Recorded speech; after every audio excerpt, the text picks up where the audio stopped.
Well, let's give a very warm welcome to Brenda Staudenmaier. Thank you, Sarita. Thank you, everyone, for coming tonight. So who the hell am I, right? Let's just get my clicker to work. So my name is Brenda Staudenmaier. I'm a mom. I'm a water professional. I am an author, an advocate, photographer, waitress, cheese salesperson, and pumpkin farmer.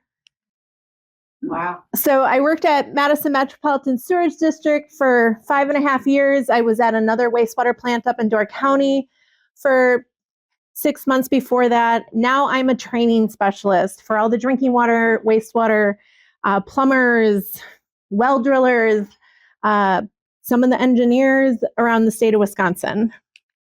So here's just a bunch of my highlights. I was on the cover of Water World this month, and it came in at the district. I got a bunch of photos, and people were like, "What are you doing? Wearing the logo?" I was like, I originally gave them a photo with the logo photoshopped off.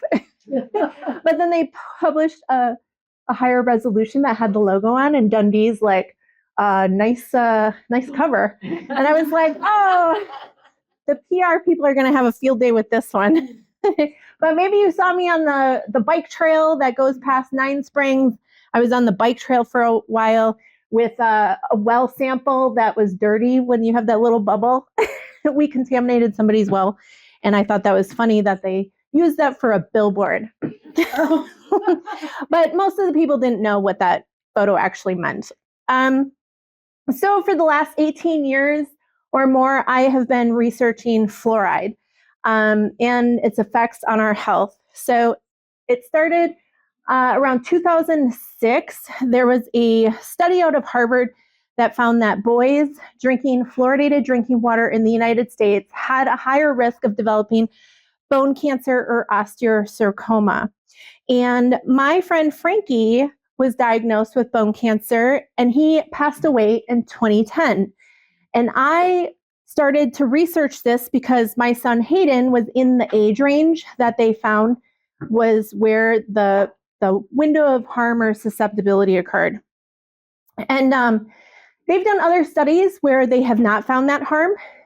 Those studies did not break people down by ages. If you don't design a study sensitive enough that breaks down by ages, you don't see the effect.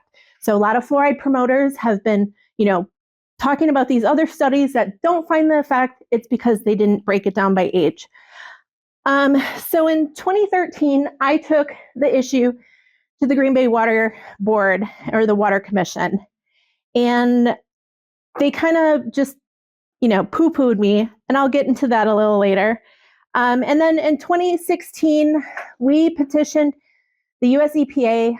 It was me, 2 other moms, and 3 nonprofits from around the country. I was the only mom in Wisconsin. One of the other moms is in California, and the other one is in Washington State. So we petitioned EPA with over 180 studies that demonstrate fluoride is a neurotoxin. And they rejected our petition.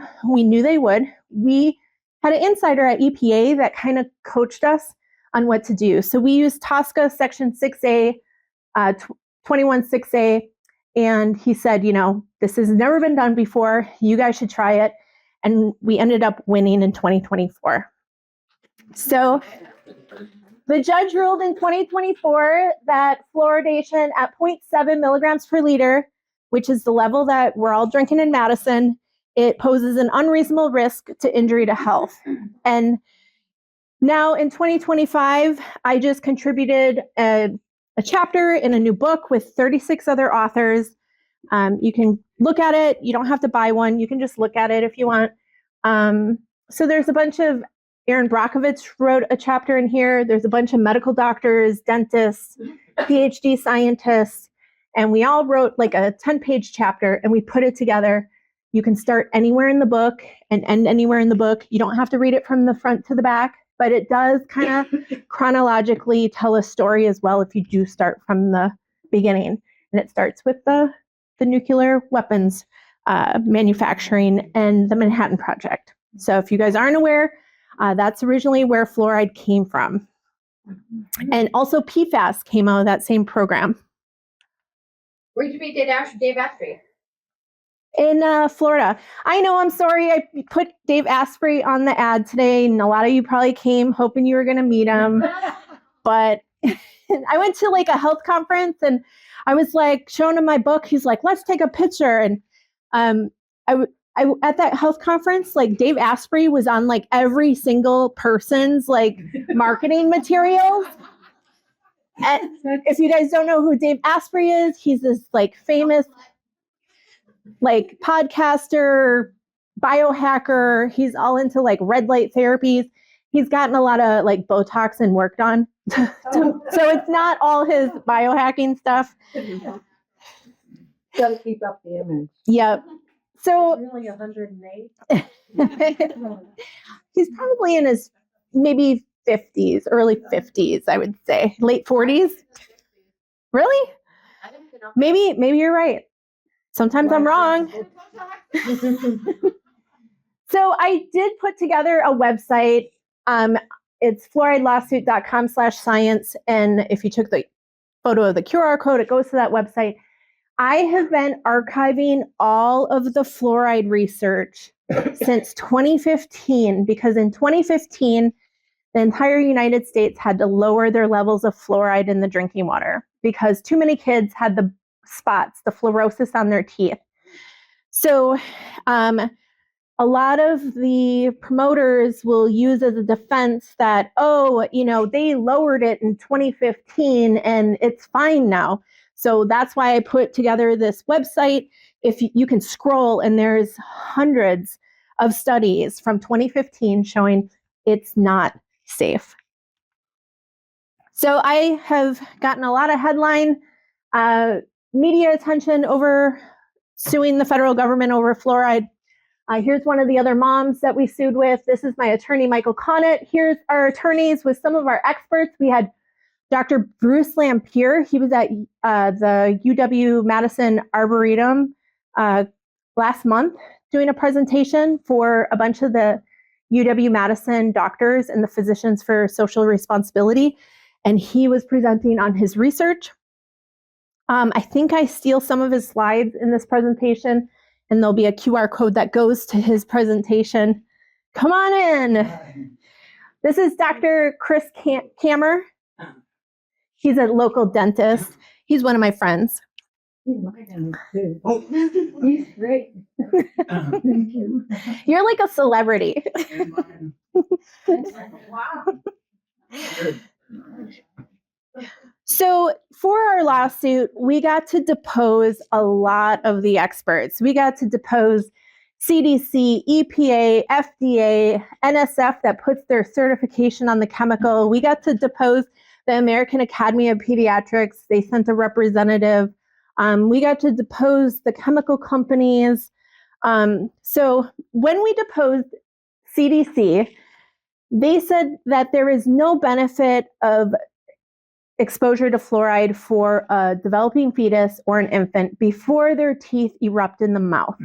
And I hear a lot of dentists to this day, no offense, that still believe that 1940s myth of fluoride, when you drink it systemically, it is incorporated into the developing teeth and it makes this strong structure that's resistant to acid and stuff. We have known since around 1999, I think, that that's not how fluoride works. It works topically, not systemically.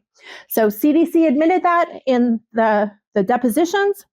So during this time of fetal development and bottle feeding the infant, the only thing that there is no benefit for the fetus or the infant, there is only risk to the developing brain. And I'll talk a little bit more about that.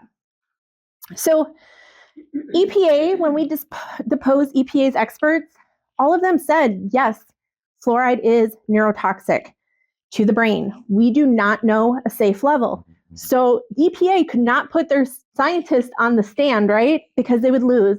So they went to exponent. They hired people from this company that the tobacco companies, the pharmaceutical companies, the pesticide manufacturers hire from.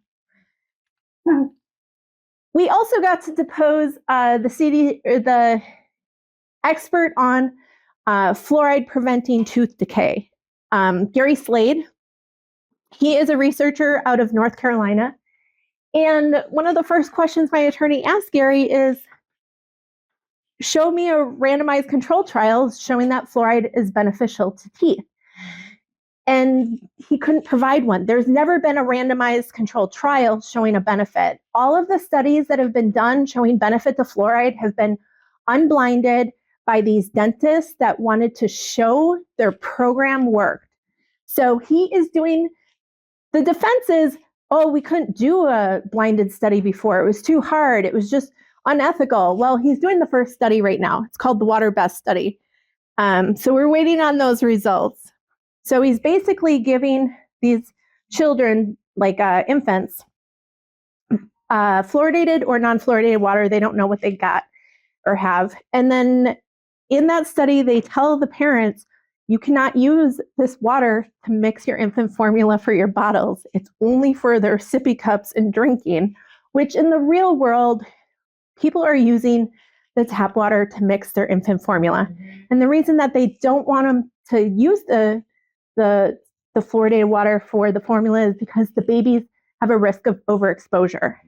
So it's not safe in the water for mixing formula. Why are we putting this in our water? But nobody knows that who uses. Right.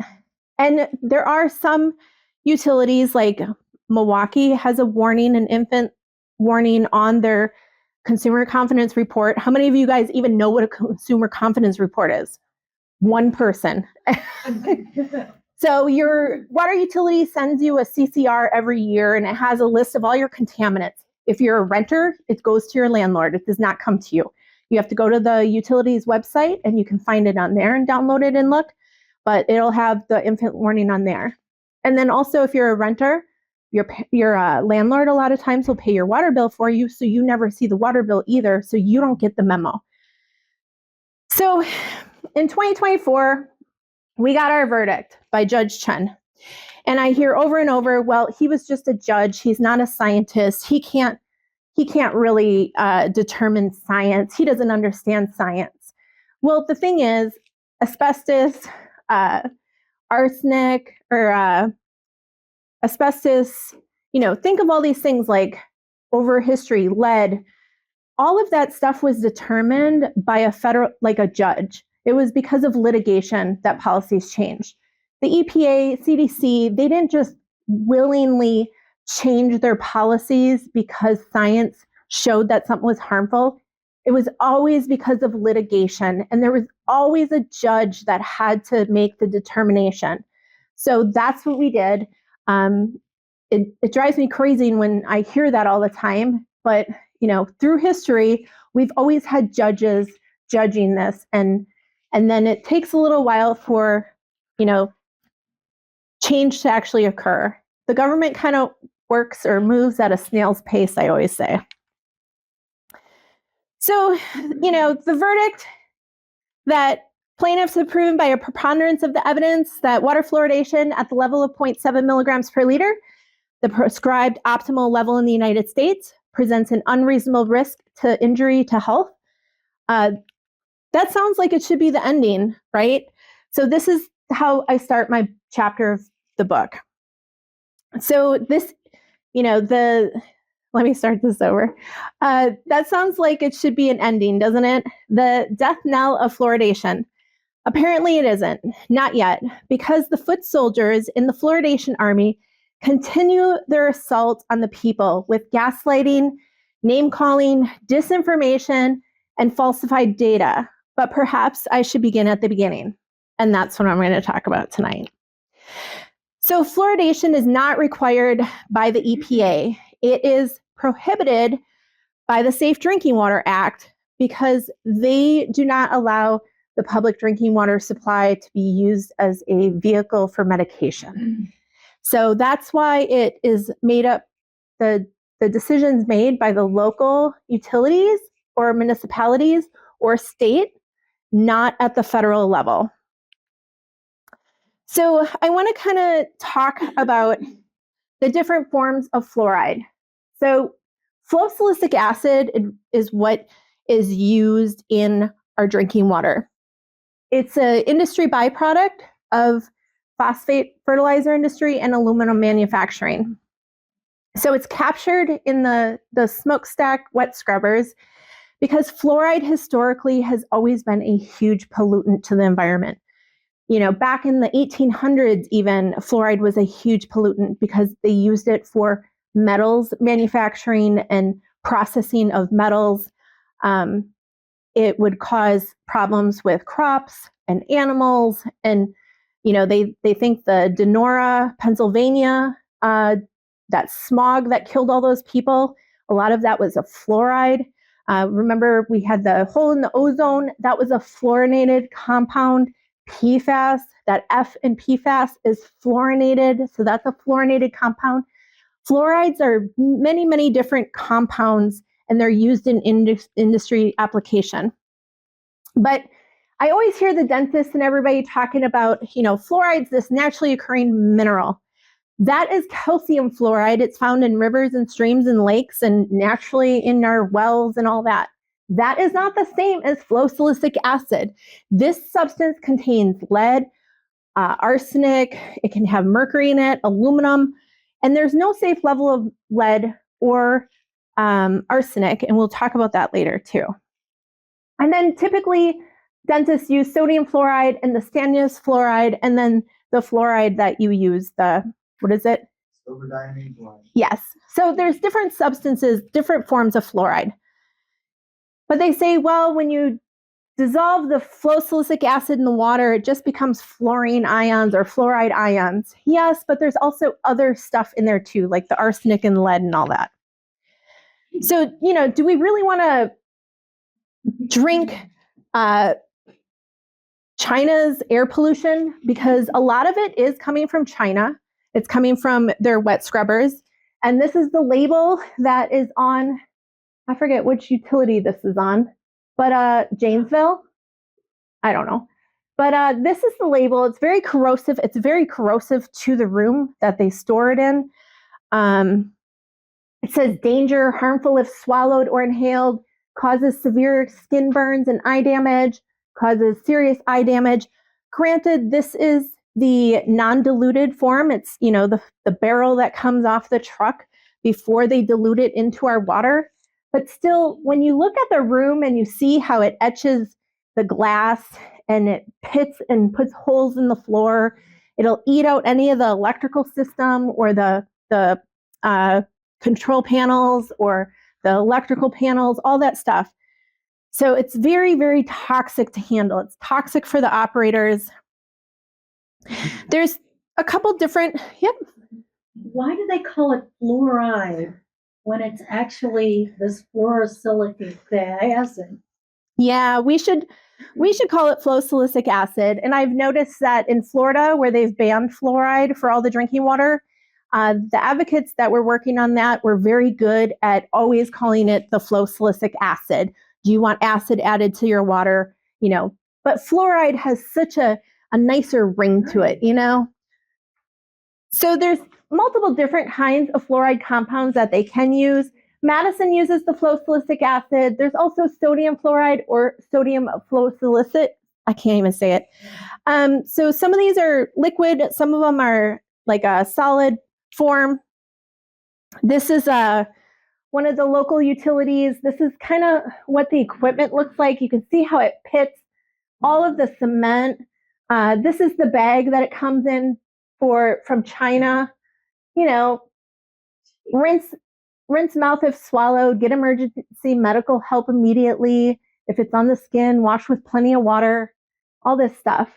So the techs that handle it have to be in full hazmat, basically. They're supposed to be. They should be, but sometimes people don't understand They the, laugh. yeah. So I went to AI and asked, you know, is sodium silicofluoride, is it a naturally occurring mineral? No, it is a synthetic compound and it tells you where it comes from. So, you know, when you hear that all the time, it's a naturally occurring mineral, I always tell people, go to AI and ask them if that is a naturally occurring mineral, because the AI says no. Here's some more. That's a problem there. That you're advertising something that comes from AI as being rock solid true. That's a problem. That's a fault with you. Well, but it's showing that when you look something up, what the media is telling you, AI is discrediting what the media is saying. Yes, I can discredit AI in so many ways. They don't always get Sure, it right, but AI does not always get it right. It's a fair way to look something up if you're trying to get information. So here's some other photos that I've kind of gotten over the years. You know, the eye wash station in the fluoride room. Who wants to have an emergency and try to use that eye wash station? You know, you can see how it kind of etches the glass. All of the metals are corroded. You know, this pump was leaking a little and it ate all the metal. You can see how it pitted all of the cement there. So go ask your utility for a tour of the fluoride room sometime and go take photos. A lot of times they will not let you in that room. There's the hazmat. Yeah. This is one of the utility guys. I went on, you know, the Facebook group for all the water utility people. And I said, hey, can you guys give me some photos of your fluoride stuff? And one of the guys sent me this. He goes, this is how I have to suit up to handle it. But a lot of people don't work safely with the chemicals. Another way that I can kind of determine the toxicology or the toxicity of the fluosilicic acid compared to the calcium fluoride that's naturally occurring in the water is I pull up the SDS sheets, which is the safety data sheets. And, you know, the FSA or fluosilicic acid, harmful if swallowed or inhaled, toxic in contact with skin, severe skin burns, eye damage, corrosive to metals. But then the calcium fluoride hazard, none identified, you know? So it's kind of nice to show people, like, here's the SDS sheets. Here's some of the stuff to look at. I'm sorry, I'm like, this is also a product data sheet for hydrofluosilicic acid. It's the fluosilicic acid mixed, dissolved in water. Here's the lead. It allows up to 50, and that is parts per million. And usually when we're measuring lead, we measure it in parts per billion. So, and EPA says the goal for arsenic and lead is 0. So why are we deliberately adding any amount at all, even if it's a small amount? 0.0.0, you know, 0 is 0, you know, and we're allowing this. And the DNR had a public comment last year on one of the NR codes for lead and copper. And I made sure they had all of this in that NR code comment. So there's lots of different sources of fluoride. This is one of the slides I stole from Dr. Lampier's presentation in Madison. You know, you get it in your toothpaste. It's part of PFAS. That's what the F is. Grapes have a lot of fluoride in them because it's part of the pesticide that's sprayed on grapes, especially in the United States. So they always recommend getting like grape juice and stuff from Italy or somewhere in Europe where they have different standards, a little more stricter than the US. Teas have high levels of fluoride. Not all teas, but black tea can have very high levels of fluoride. And then also some of our medications, some of the antidepressants, stuff like that. So what got me into fluoride? Frankie. So Frankie was my friend that was diagnosed with bone cancer. And this study had come out suggesting that, you know, there was a risk for boys specifically. There is some chemicals and some toxins that are sex specific. So boys sometimes are more susceptible to harm from, you know, mercury or different things. They don't always know why. Maybe it's the testosterone or something else and how they interact together. They're the weaker sex. We gotta be resilient to all that. We gotta progenate the next species.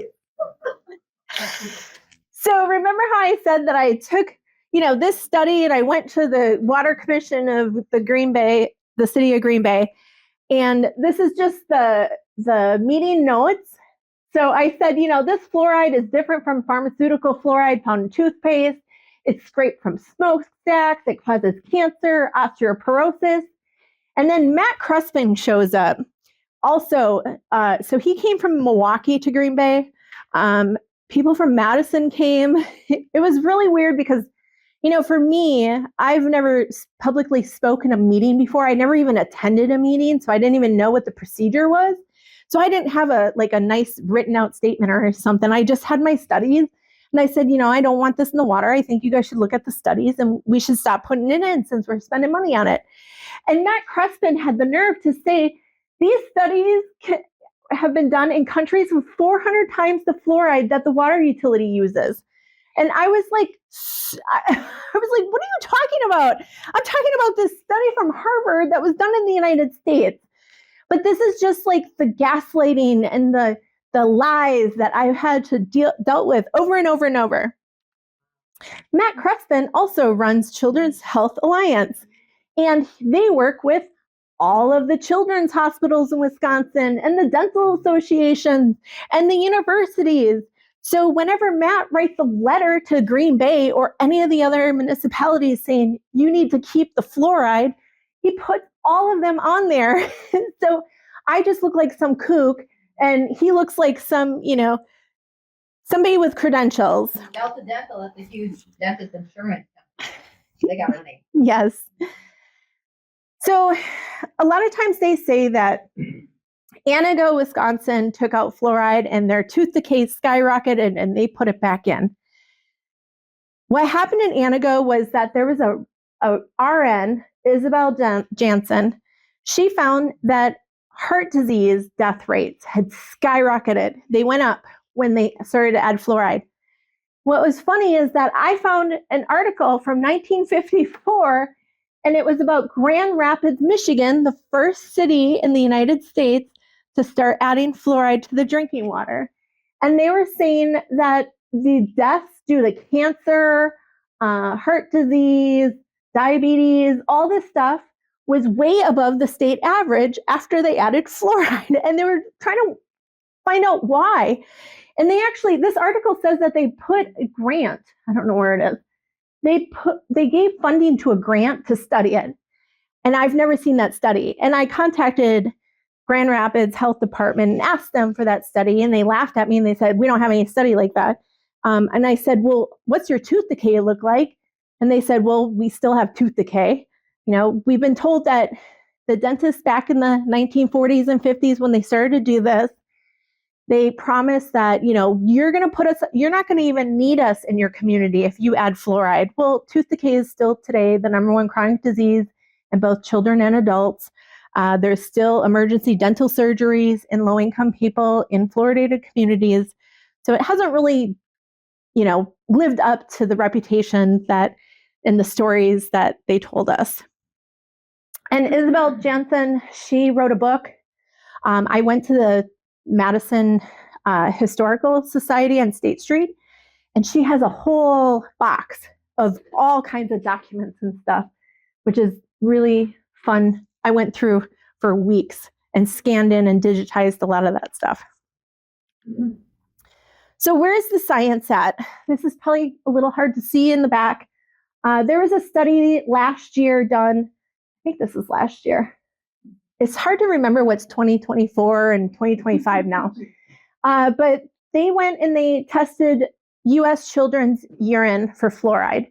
And some of the kids have 10 milligrams per liter of fluoride in their urine. So, a lot of people say, well, they're just putting this precise amount into the water. And we really need to look at people's urine to see how much exposure we're actually getting.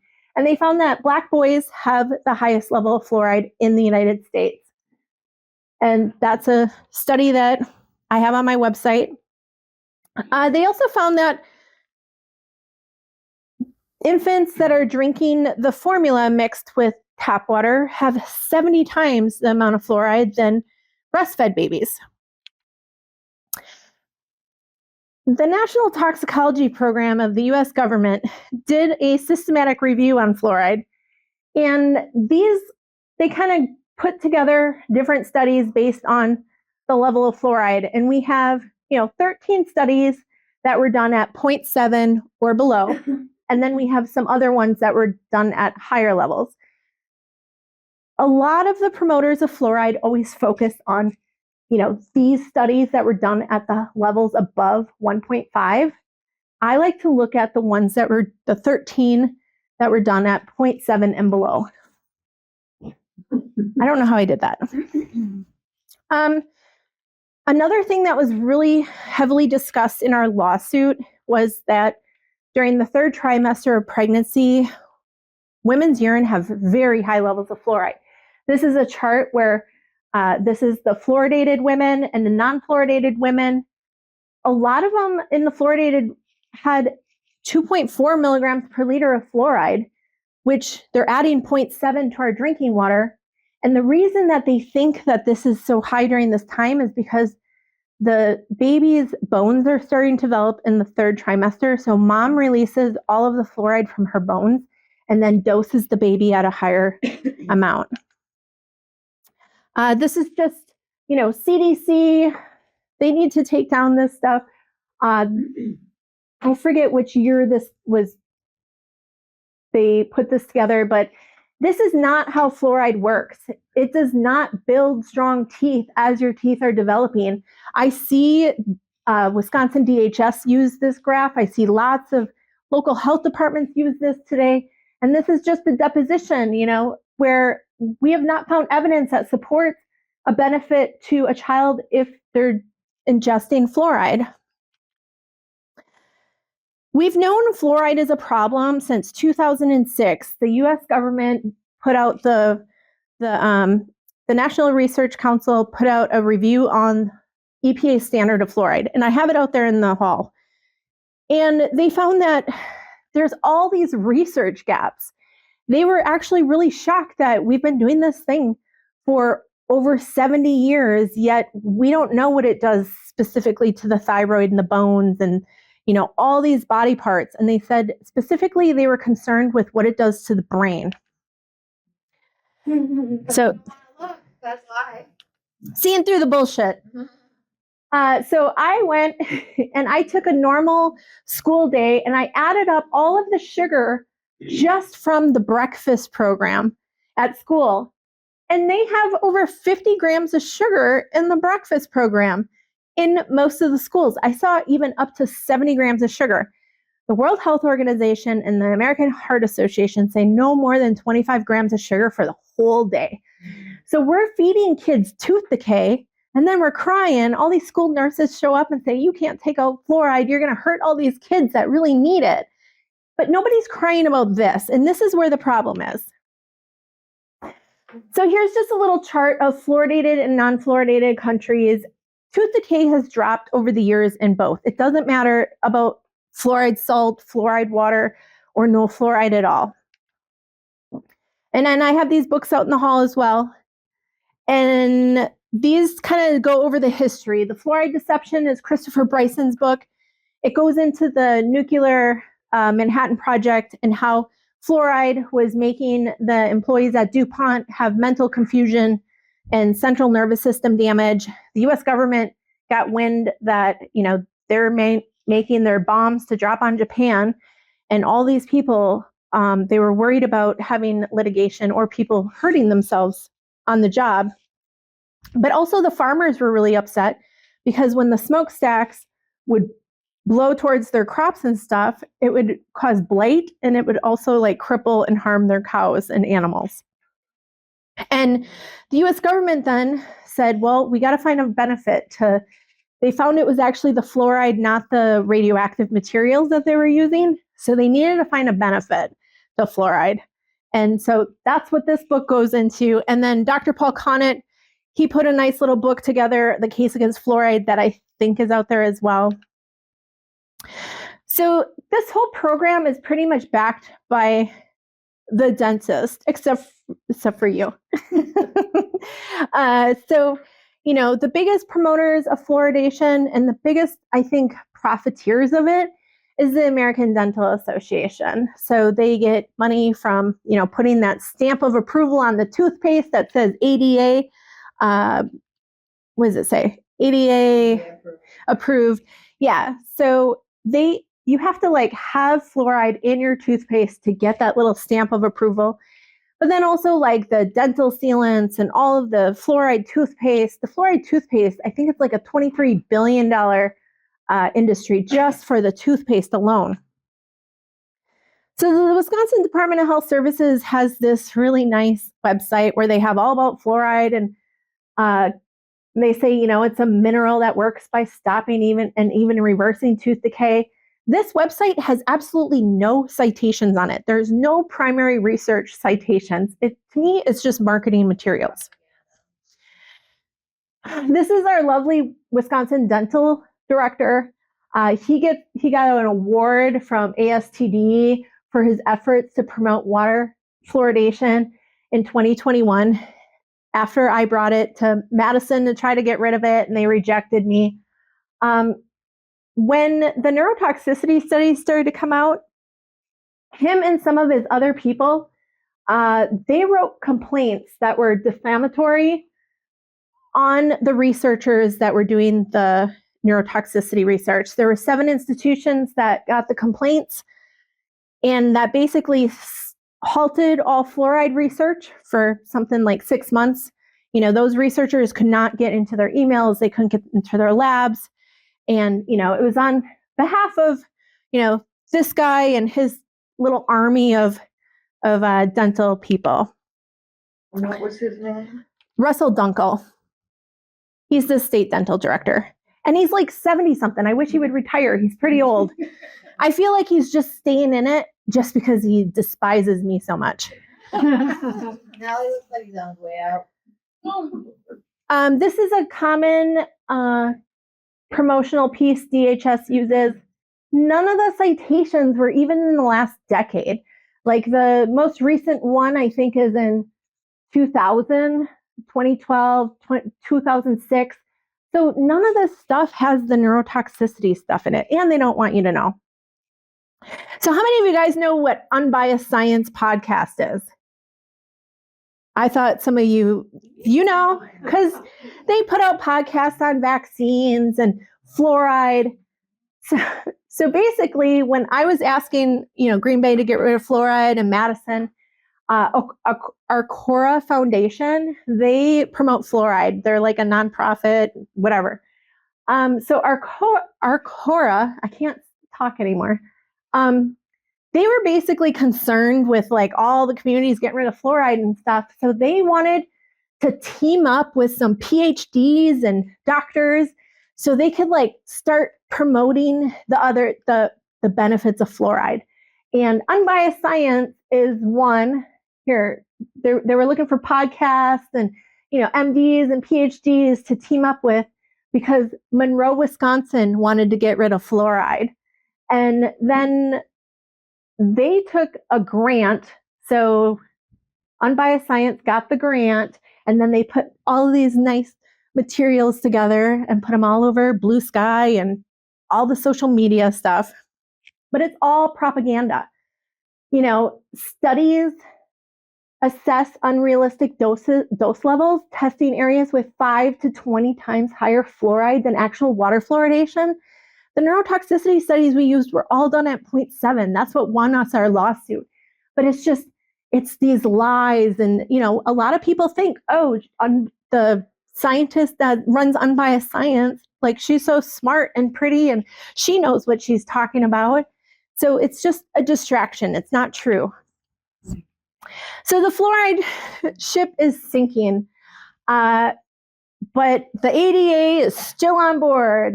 This one came out November 20th. There was a new study on neurotoxicity showing that fluoride boosted cognitive function. Well, some of those researchers were from UW-Madison. They were actually from the sociology department. And if you look at the study, whenever you see these headlines, I always want to look at the study. And then I always want to look at the limitations of the study. So this study first and most seriously, we would have preferred more complete information about where the panels live from conception through late adolescence. So we were forced to place them in communities in which they went to secondary school. So they basically didn't look at the infancy or fetal development stage, which is where the science that we won was based on. They looked at high schools and zip codes, and they put them in this like pool of where they went to school. And then they did some reading tests and stuff, and they were like, well, they're good. They're the same in the fluoridated and the non-fluoridated. Studies like this aren't sensitive enough to detect harm. These are not good studies. These are big headline gaining studies for promoters. So Wisconsin, some of the other tactics Wisconsin's used on me is that a couple weeks ago, I put on a conference for over 1,425 people, and we had a vendor hall, and DHS set up a table. And at their table, they put all of the benefits of fluoride. You know, fluoride's a naturally occurring mineral. Yes, water fluoridation is safe at 0.7, and the practice of fluoridating water has been widely studied. That this is all propaganda, no citations. When you go to this website, it goes to the DHS website. I talked their ear off. I made them. This is just some more. Let's see. Let's skip through here because I already talked about it. Some other tactics. So, you know, I got a lot of national attention. Aaron Brockovich was like sharing articles that I wrote about fluoridation. The American Fluoridation Society held their annual retreat in Green Bay, Wisconsin, and they made buddy-buddy with their water utility director, general manager Nancy Quirk, who just retired and moved to DeForest and is demanding DeForest put fluoride back in their water. So, you know, this is just strategy. You know, they brought their whole team to Green Bay for their annual retreat, and they schmoozed the mayor and Nancy. So if you want fluoride out of your drinking water, this is what's going to happen. Marissa Volker from Wisconsin DHS is going to get wind of it, and she will send an email to all of their fluoride rapid response team members. And that includes the American Academy of Pediatrics Wisconsin chapter, a lot of the like Delta Dental, the state, the county boards, all that. And she'll basically put together all the emails for all of the board members to bombard them with and talking points. She'll also get like Johnny Johnson involved from Florida, where they just banned water fluoridation. And they'll also get other stakeholders from around the country. So if you ever ask your utility to get rid of fluoride, do open records requests and get all this stuff. The Wisconsin DNR, they're a neutral agency on fluoride, but they have a full-time fluoride person, Sophia. So Monroe wanted to get rid of fluoride, and then Sophia contacts DHS.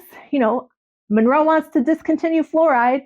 A city council member is fishing for information regarding arsenic in the fluoride chemical. And then she also sounds more like Monroe is having another board meeting tonight to talk about fluoride. I'm on the phone with their city council president, and he is anti-fluoride.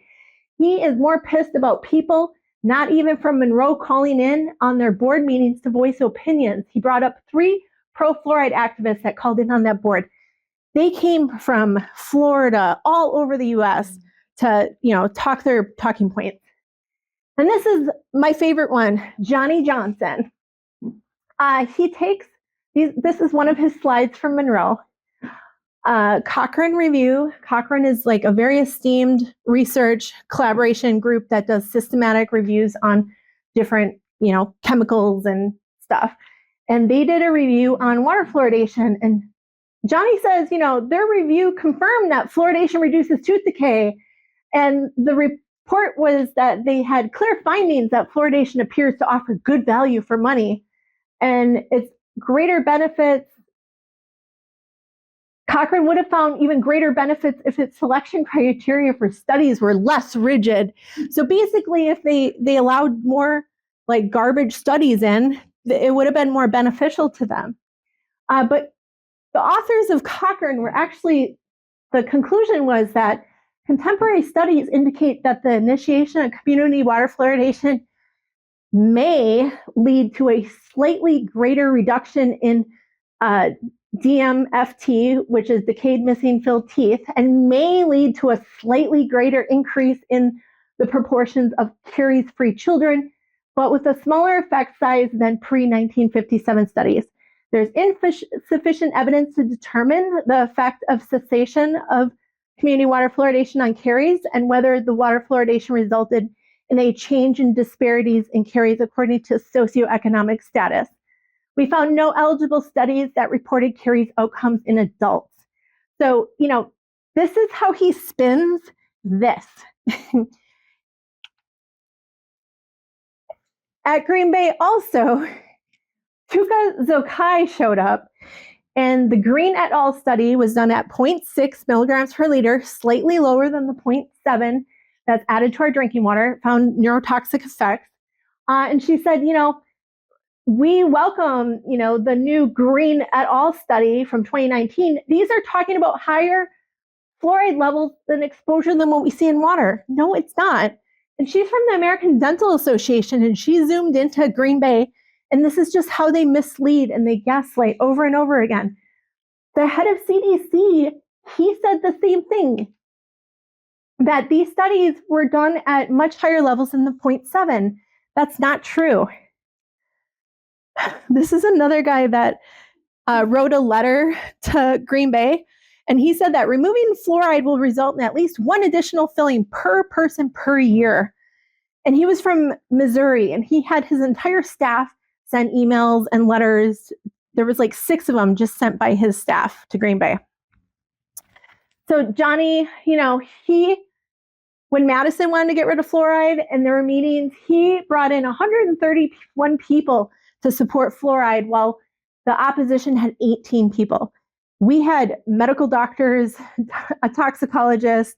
We had, I thought, the best of the best, but because they had 131 people, he sent this email bragging about it to all of the dental directors in the entire country.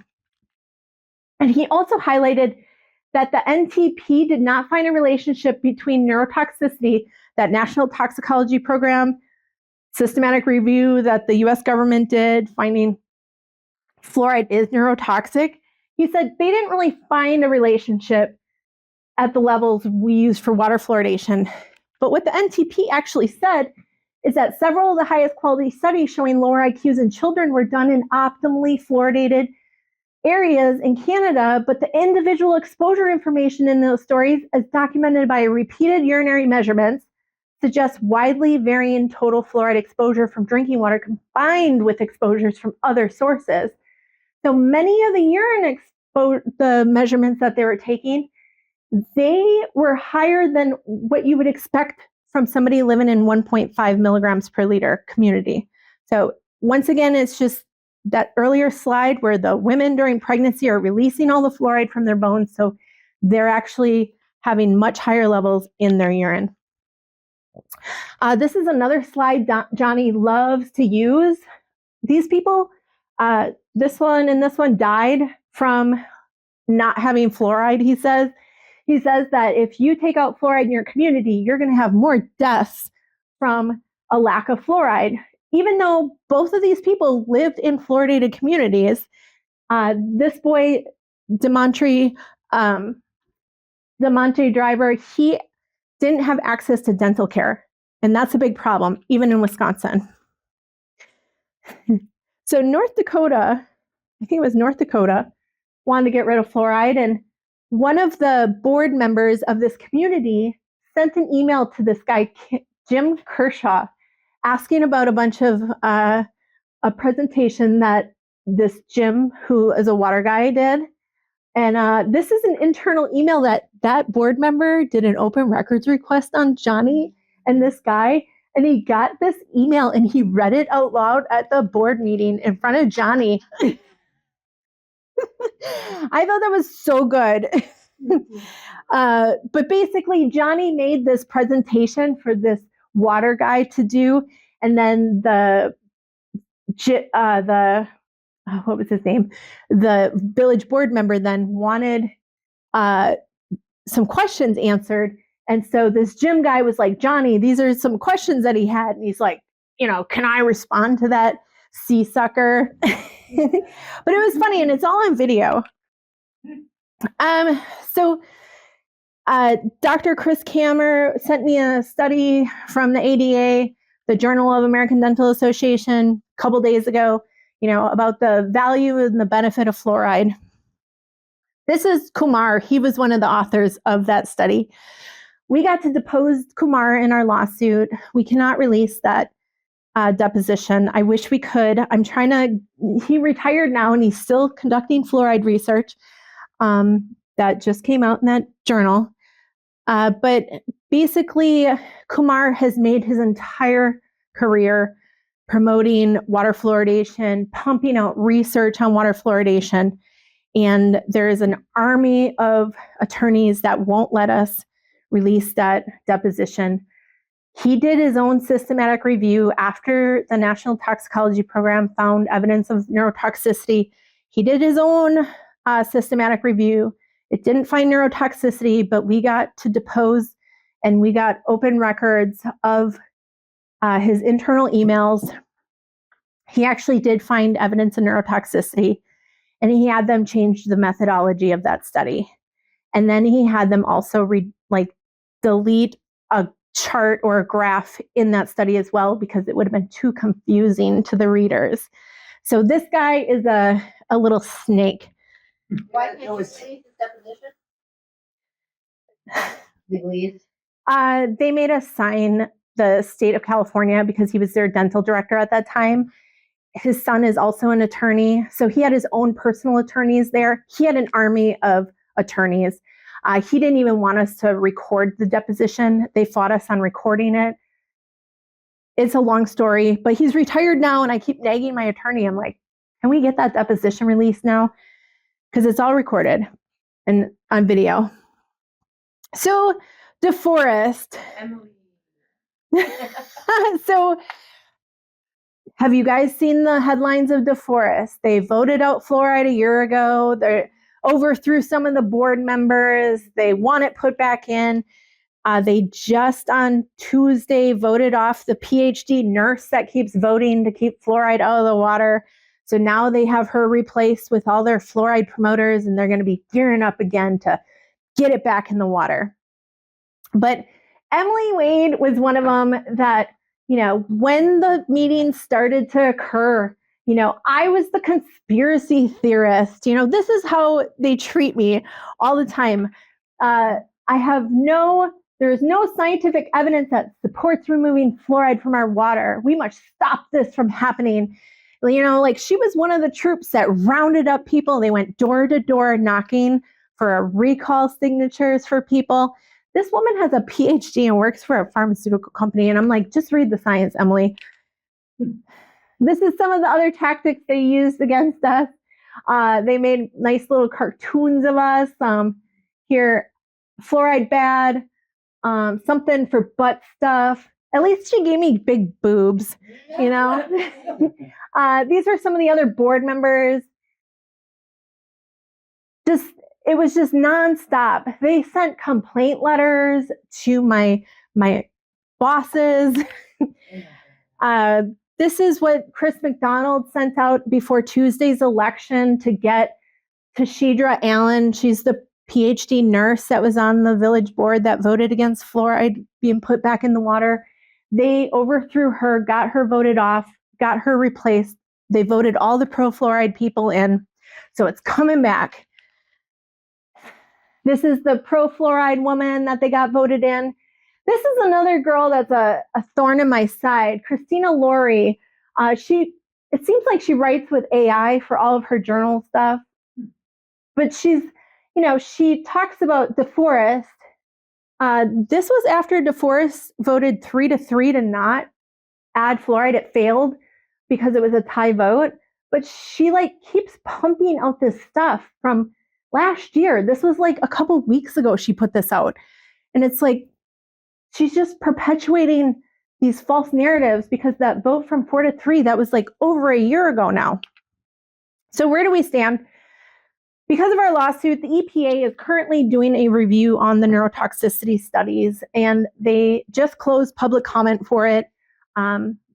They basically filter out, they did a big capture of what studies are out there, and they found there were 268,000 studies, and then they keep kind of breaking them down to like the highest quality. And so right now they're looking at all of our public comments that we made, and they're making an assessment. And we believe that sometime in the next 3 years, they're going to come out with a new standard that most likely ends water fluoridation for the entire country. In October, the Food and Drug Administration said that, fluoride tablets are not recommended for children under 3. The Wisconsin dental people, the Wisconsin DHS, they used to actually give out these prescriptions free through the county health departments. And I met them in 2016 at a conference, and I said, why are you giving out these fluoride tablets that have never been FDA approved? And the dental woman started spitting when she was talking to me, and she's like, doctors and dentists would never prescribe something that was not FDA approved. And I was like, well, I have all these emails with FDA confirming that they were never approved. They never went through safety and effectiveness studies. And so she said she would look at the material, and then I started to call health departments a few months later, and none of the health departments were giving them out anymore. They said that it was just because the topical treatment was so much better that they stopped handing out the supplements. And I think it was because I brought to their attention that they were never, approved, never looked at. So according to the DNR, in September 2024, we had 188 of 608 municipalities in the state of Wisconsin that added fluoride. I did another open records request in July of 2025. It dropped down to 179. This is like less than 30% of the utilities in Wisconsin that actually add fluoride. Granted, they always say 80% of, Wisconsin is fluoridated. It's just because the big cities are fluoridated that it makes it, how you can lie with statistics. Yeah. There's a lot of alternatives out there now for fluoride if you don't want fluoride.